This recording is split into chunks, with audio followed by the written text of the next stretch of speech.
All right, here we go. Banky Panky. It's a Daily Mail headline. Turns out Hunter Biden has set up an account with a very corrupt Malta bank that had to close. Learning that from more from the Hunter Biden laptop. Joining us now is Texas Congressman Wesley Hunt, who was a member of the Judiciary Committee. Mr. Wesley Hunt, thank you, sir, coming back to us. This is some new, this is just more corruption, right? He's dodging everything. He puts it in a corrupt Malta bank. Where do we think that money went anyway? Where do you think that money went? Well, first of all, let's talk about how much money that was. That's $10 million. That's actually real money. $10 million is $9 million more than $1 million. And so when you think about the corruption of this family, it just continues to just mount up more and more. And the American public, they're absolutely sick of this two-tier justice system. Could you imagine if this were the Trump family? Could you imagine if this were Donald Trump Jr., what would be happening right now? And as we look at his laptop and all the information that's coming out of it, where's the DOJ?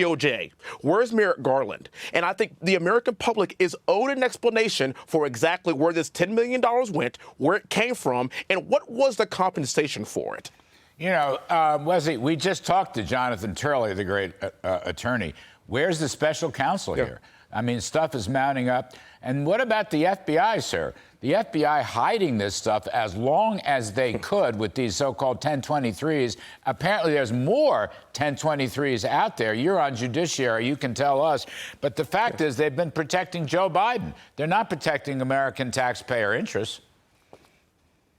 They're absolutely not. And also, this is the same FBI that raided the home of President Trump. This is the same all these three-letter agencies that have been weaponized against political opponents is what we are sick and tired of seeing. And I can assure you that Jim Jordan, who is the chair of my committee, and working with him moving forward about getting to the bottom of these things and exposing these people for exactly who they are. And I think a lot of people are kind of fed up with government in general, because the first thing I always get is, well, what are you going to do about it? Here's what we're going to do about it. We're going to have hearings. We're going to allow the American public to see what's going on, so we have exactly 18 months to right this ship and make sure that we have a Republican president, House, and Senate.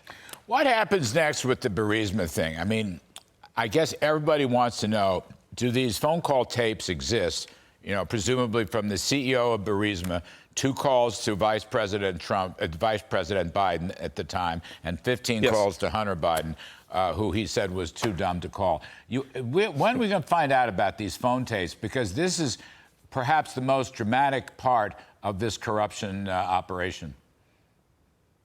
Sooner than later, and the fact that we know that these tapes exist, there's going to be a lot of downward pressure from the American public to say, hey, what was actually said? What was the quid pro quo here? And then what's going to be done about it? And again, this is actually about exposure. This is about exposing them for exactly who they are, and then pointing out, why are we going after President Trump and Trump's family and not doing the same thing to the Bidens and to the Clintons? We know the answer to that, but we have got to make sure that the American public knows and understands this.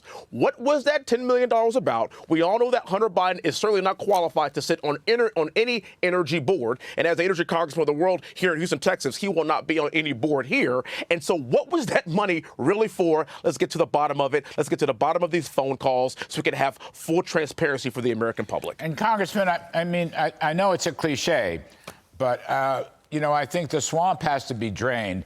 And we were talking to Kim Strassel of the Wall Street Journal Friday night. A good thing out of this, of the Trump indictment, if there is such a thing, Mr. Trump and DeSantis and others are talking about a thoroughgoing reform, no more civil service tenure, for example, and, of course, trying to straighten up the FBI and the CIA. That could be a good thing that comes out of this, no? I can't agree more with you. And what's music to my ears is the idea of us actually going after some of these agencies and asking some of these bureaucrats. So you've been here for 30, 40 years, but what have you done? We have got to get to the bottom of it. Congressman Wesley Hunt, you are terrific, sir. Thank you for your time. We appreciate it.